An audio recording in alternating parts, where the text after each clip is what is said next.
जो गवाह बनेगा अपने आप में एक इतिहास का। जी हाँ, इतिहास क्या, ये मेरे पीछे जो आप बिल्डिंग देख रहे हैं ये ट्विन टावर, जिसे धराशाही कर दिया जाएगा। 28 तारीख तय हो चुकी है, समय तय हो चुका है। 2:30 बजे का समय है जब ये गगनचुंबी इमारत जो आपको इस वक्त दिख रही है ये जमीन दोज हो जाएगा। अब किस तरीके की प्लानिंग हुई है, तस्वीरें क्या है, वो भी आपको दिखाएंगे। लेकिन इस वक्त हमारे साथ जिन्हें ये काम सौंपा गया है, ये जिम्मेदारी सौंपी गई है, वो हमारे साथ इस वक्त है। सर, कितना बड़ा टास्क आप इसको देखते हैं और इसके लिए क्या तैयारी आपने की?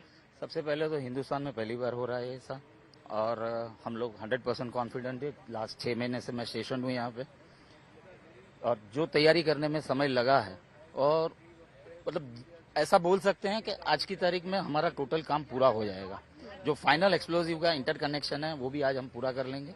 आने वाले 3 दिन जो हमारे पास बच रहे हैं उसमें final checkings every day again and again final checking होगी, और 28 को मॉर्निंग को फाइनल कनेक्शन 12 बजे होगा।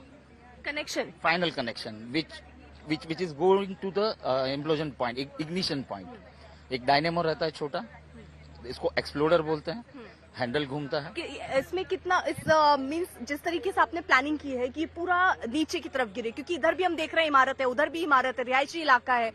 पहली बार आप कह रहे हैं भारत में ऐसा हुआ है। केरल का भी लोग एग्जाम्पल देते हैं कि वहां पर भी ऐसा हुआ था। वहां उस जगह से यहाँ पे चुनौती आप कितनी बड़ी देखते हैं? चुनौतियां एक ही है कि अगल बगल की जो सोसाइटियां है वो ही एक बड़ी चुनौती है। केरल में चुनौती थी कि वाटर बॉडीज में पानी न जाना चाहिए।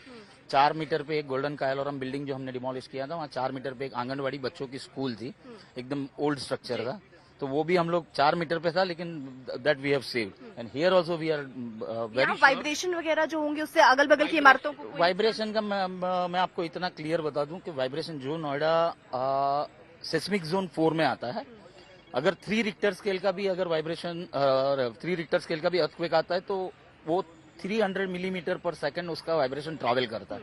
और यहाँ पे हमने जो एक यूके की कंपनी हायर की थी, that report assumption based report में 22 to 34 मिलीमीटर पर सेकंड ट्रैवल करेगा। यानी आप ये कह रहे हैं कोई नुकसान नहीं होने 100%। वाला है। तो देखिए यहाँ पर दावे यही है कि कोई नुकसान होने नहीं वाला है। लेकिन ये इमारत जो आप देख रहे हैं ट्विन टावर, जिससे धराशायी करने का पूरा प्लान बना लिया गया है, किस तरीके की तैयारियां हैं आगे विस्तार से बताएंगे। लेकिन एक रिपोर्ट हमने तैयार की है, सबसे पहले आपको वो रिपोर्ट दिखाते हैं, फिर लौट रहे हैं जल्द। देखिए रिपोर्ट।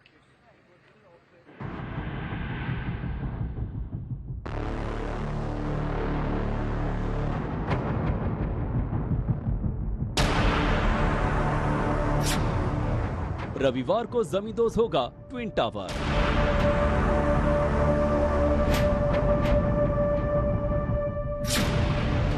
घर के बाहर दिन बिताएंगे 7,000 परिवार।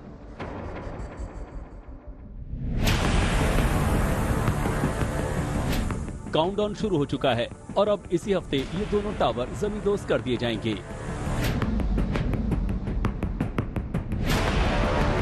ब्लास्ट के जरिए 32 मंजिला इमारत को गिरते हुए दूर से देखना जितना हैरानी भरा होगा, पास रहने वालों के लिए ये तब तक आशंकाओं से भरा रहेगा जब तक सब कुछ ठीक से निपट नहीं जाता।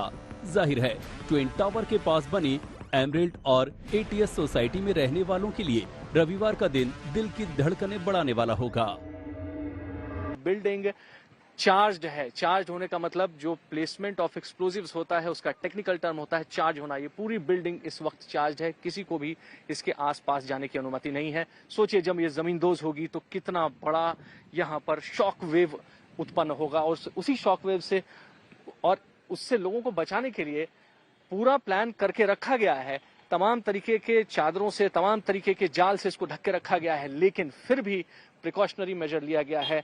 ये सेंटर है और इस सेंटर के 2 किलोमीटर के रेडियस में सब कुछ बंद हो जाएगा आधे घंटे के लिए जब ये बिल्डिंग जमींदोज होगी। ट्विन टावर के करीब की सोसाइटियों में करीब 7,000 लोग रहते हैं, जिन्हें 28 अगस्त को सुबह 7 बजे सोसाइटी छोड़ने के निर्देश दिए गए हैं। इन सोसाइटीज की बिजली पानी सुबह ही बंद कर दी जाएगी और सभी को गैस बंद कर जाने की सलाह दी गई है। इन परिवारों में कई लोग अपने रिश्तेदारों के घर जा रहे हैं, तो कईयों को पास ही दूसरी सोसाइटी के कम्युनिटी हॉल में बने अस्थायी शेल्टर में भेजा जाएगा। मैक्सिमम लोग जिनके नियर बाई रिलेटिव्स हैं उनके पास जाएंगे।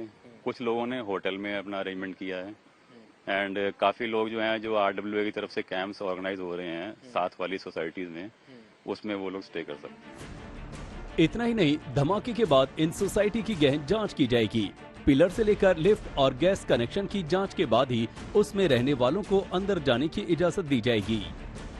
हमारे पास में इतने अच्छे तथ्य थे कि ये जो टावर बनी है वो बाय लॉज की वायलेशन से बनी है। खासतौर से 3 वायलेशन इसमें ज्यादा हुए। एक तो फायर का, दूसरा डिस्टेंस बिटवीन द 2 टावर्स, चौथा हमसे इन्होंने परमिशन नहीं लिया था, हमसे कंसेंट लिया जाना था जितने भी यहाँ के रेजिडेंट से। तारीख पर तारीख लगती रही और तारीख पर तारीख क्यों लगी उसका भी मैं कारण बताऊंगा। क्यों करीब 500-700 जो कस्टमर्स थे जिन्होंने अपने घर बुक किए थे ट्विन टावर्स में, उनको सुप्रीम कोर्ट को पैसा दिलाना था। पुलिस प्रशासन ने उस दिन आसपास के इलाके को खाली रखने के लिए खासे इंतजाम किए हैं। ब्लास्ट के दौरान नोएडा एक्सप्रेसवे को भी बंद रखा जाएगा। ट्विन टावर के ध्वस्तीकरण की जहां बात है, जिस दिन का चयन किया गया उस दिन के लिए हमारा बृहद ट्रैफिक प्लान बना हुआ है और जितने कर्मी लगने हैं उसकी सूची वगैरह जारी कर दी गई है। मैं ये बताना चाहूँगा कि ट्विन टावर के जो सराउंडिंग जो रास्ते हैं उसको बंद किया जाएगा। कुछ रास्ते को एहतियातन अभी ही हम बंद कर दिए हैं, खासकर ट्विन टावर के सामने वाला। तो तैयारियां पूरी हो चुकी हैं।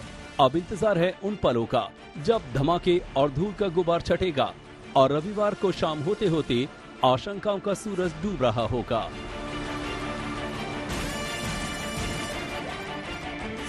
नोएडा से भूपेंद्र चौधरी और अभिषेक आनंद के साथ आज तक ब्यूरो।